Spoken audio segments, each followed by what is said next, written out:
Eh bien salut tout le monde les amis, j'espère que vous allez bien, j'espère que vous êtes en forme. Aujourd'hui nouvelle vidéo news, vous allez tout savoir sur l'actualité de la Formule 1. Aujourd'hui on a de très grosses informations concernant Red Bull, Ferrari et Mercedes, au moins comme ça il n'y aura pas de jaloux. Et on a également d'autres petites infos à droite à gauche, je pense que vous allez kiffer. En tout cas les amis, si le format vous plaît, n'oubliez pas le petit like, de vous abonner si ce n'est pas déjà fait. On perd pas plus de temps et on est parti pour la première news. Alors les amis, la première news, elle rejoint tout simplement l'une des news que j'avais évoquées la semaine dernière, c'est bien évidemment les dates des reveals. Je vous mets le tableau puisque c'est désormais officiel. Nous connaissons maintenant toutes les dates de reveal. On commencera le 31 janvier avec l'écurie américaine Haas et on terminera le 16 février avec la nouvelle Alpine. Donc les amis, notez dans les agendas et bien évidemment vous pourrez retrouver des vidéos de présentation faites par moi-même sur ma chaîne juste après les reveals de chaque monoplace. Donc le mois de février va être extrêmement chargé. Autre info, et celle-ci date de même pas quelques jours, eh bien on a eu l'occasion de voir certains pilotes prendre la piste, notamment Nick De Vries et Yuki Tsunoda au volant d'une AlphaTauri. Voilà, la AlphaTauri normalement de 2021 si je dis pas de bêtises.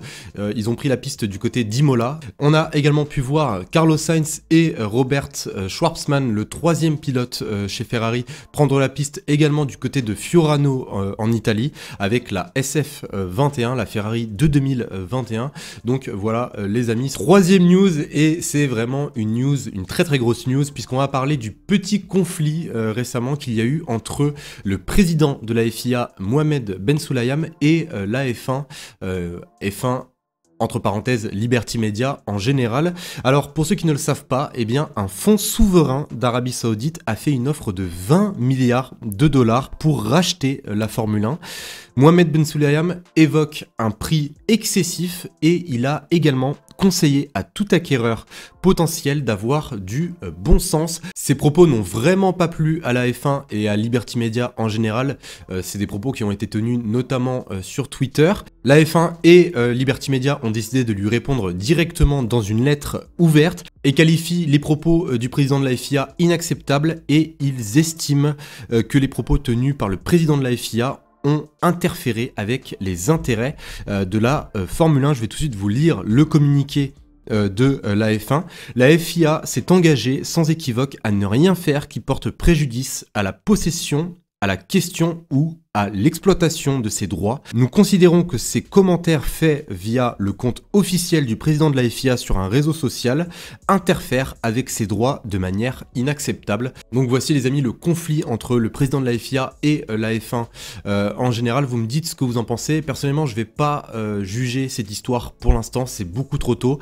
Je préfère attendre d'avoir un petit peu plus d'informations sur le sujet, puisque là on parle vraiment que de posts Twitter, hein. On n'a vraiment rien par rapport au dessous de cette histoire, donc je ne préfère pas encore une fois m'exprimer trop vite. Donc voilà les amis concernant cette news, vous me dites ce que vous en pensez bien évidemment dans les commentaires comme d'habitude. Donc les amis, on passe maintenant à la dernière news. Je sais il n'y en a que 4, mais elle est vraiment très longue et on va aborder les 3 écuries majeures, enfin du moins les 3 écuries favorites, Mercedes, Red Bull et Ferrari pour cette saison 2023. Alors déjà ce qu'il faut savoir par rapport à ces 3 écuries, c'est que il y a une news qui est sortie ces derniers jours comme quoi les 3 écuries auraient gagné des chevaux. On parle notamment de 30 chevaux pour Ferrari, ce qui reste incroyable.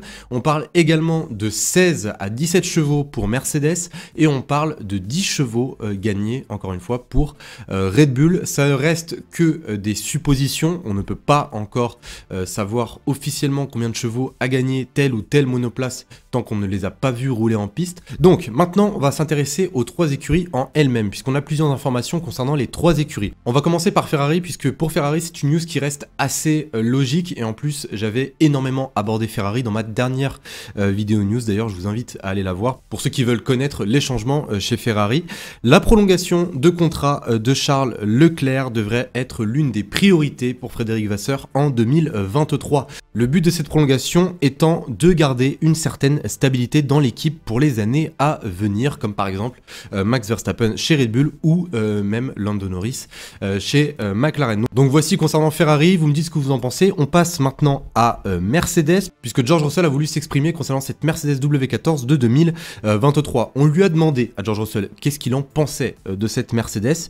Il a répondu: Mercedes n'a pas oublié comment construire une voiture de course rapide. Nous sommes tout simplement trompés dans la philosophie de notre voiture l'année dernière. Nous avons pris un chemin qui s'est avéré être le mauvais.